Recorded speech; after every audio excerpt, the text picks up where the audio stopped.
Journal of an Ordinary Man, Day 5. A calm day on the surface, but with a deeper look inward taking shape underneath. Question 1. Opening moment. Where are you beginning today? The last 24 hours have been smooth. Nothing dramatic. Nothing swinging wildly positive or negative. Last night was sober in every sense of the word. Quiet, steady, uncomplicated.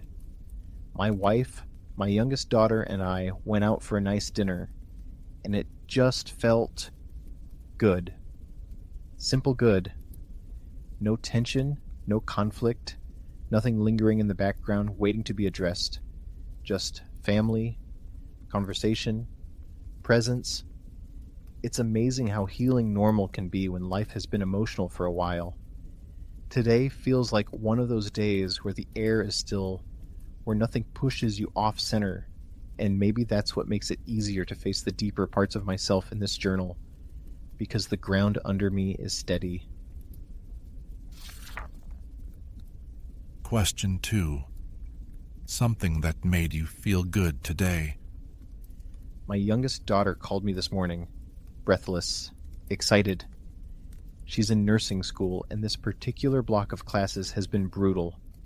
She fell below the passing line right at the beginning of it, and it has been an uphill battle for her ever since. But she has fought. Every single week, every single test, clawing her way back toward passing. And today, she nailed her exam. She called immediately. Didn't even wait a minute. Just hit dial because she wanted to tell me first.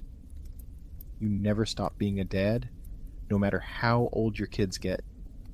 And the fact that at this phase in her life, the hard years, the stretching years, she still calls me right away to share her successes. Man, that lifts something deep inside me. Something that says, you did something right along the way, Dad. Question 3. Something that made you feel bad. Honestly, nothing did. And that in itself feels like a gift. A full day where nothing weighed me down, nothing pressed on my shoulders. It's rare, and I want to acknowledge it as the blessing it is. One whole day where the emotional water stayed calm. That's worth noticing. Question 4.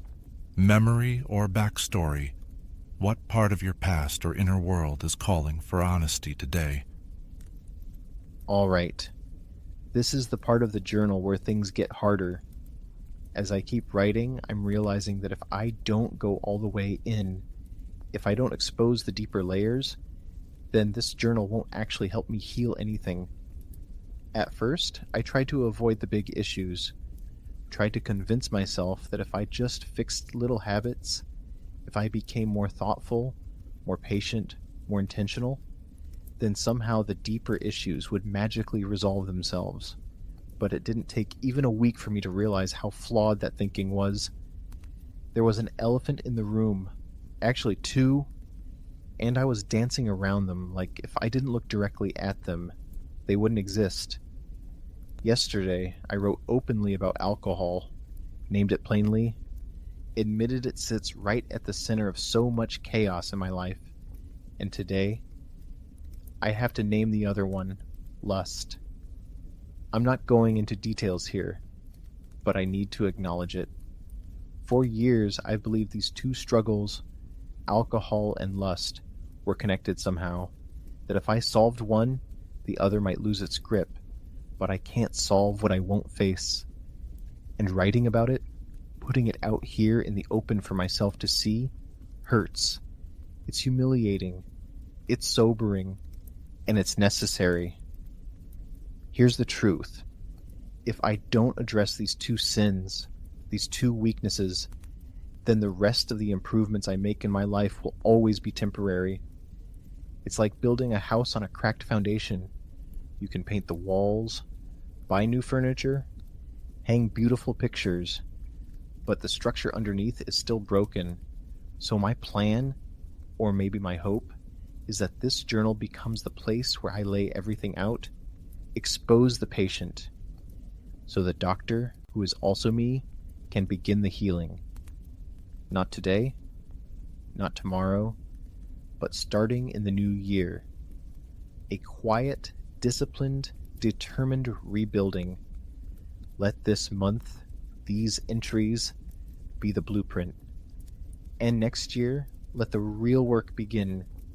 It scares me to even think about it, but not writing it down scares me more. Question 5. Unique question of the day. What part of yourself surprised you this week? Honestly, my dedication to this journal.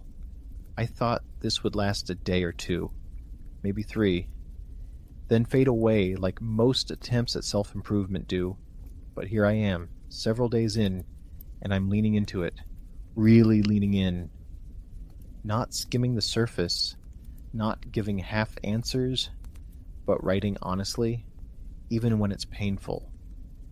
And that has surprised me, because it tells me I'm ready for this work, ready for honesty, ready for transformation.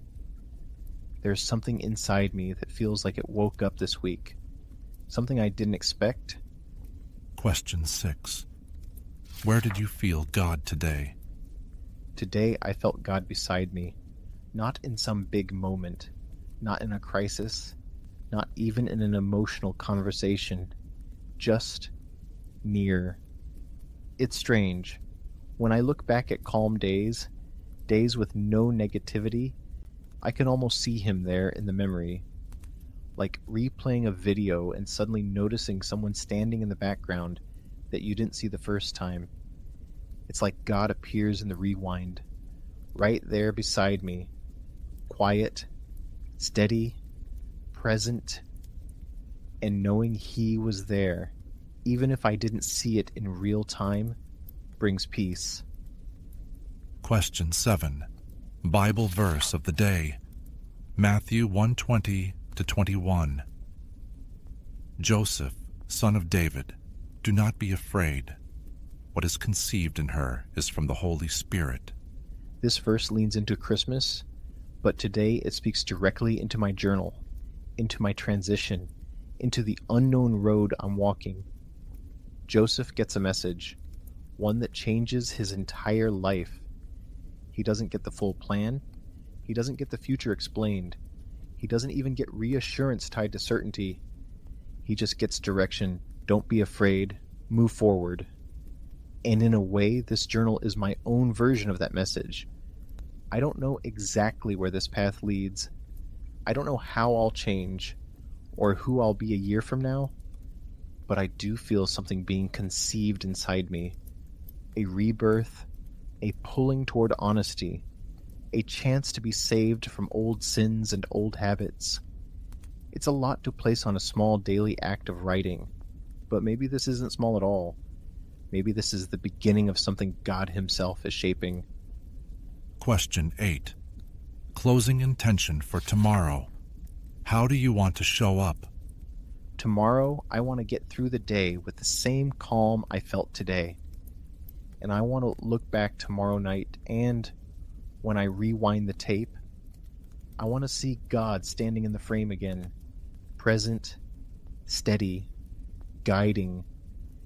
If I can end tomorrow with that feeling, it will have been a good day.